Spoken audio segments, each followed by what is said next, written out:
ஒரு கலசம் எடுத்துக்கொள்ள வேண்டும். நூலை சுத்திக்கிறோம். அதனுடைய ஆற்றல் எர்த்து வாங்கக்கூடாதுங்கிறதுக்காக. ம். ஒரு முக்காலில அத வச்சிடுறோம். ம். அதுல துளசி, அருகம்பில், வெட்டிவேர் இத போட்டுறோம். வேப்பிலை வேண்டுமானாலும் போட்டுக்கொள்ளலாம். ம். வெட்டிவேர் குளிர்ச்சியை தரும். ஆமா.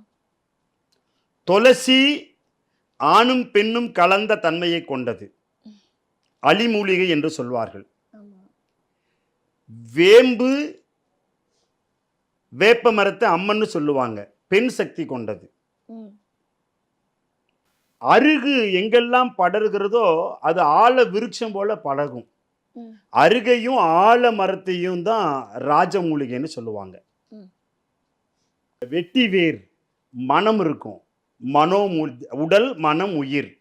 தேவமூலிகை, ஜீவமூலிகை, ராஜமூலிகை.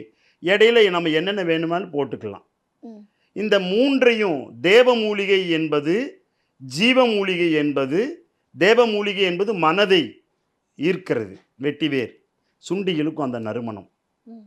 நம்ம கோயம்புத்தூரில் முதல் முறையாக ராஜேந்திர சோழனால் வடிவமைக்கப்பட்ட 18 சித்தர்களுக்கான பரிசுத்த சித்த பூஜையை மூலிகை சித்தரையா நடத்த உள்ளார். விதியை மாற்றுவோம் சித்தர்கள் வழியில் பயிலரங்கு நடைபெற இருக்கிறது.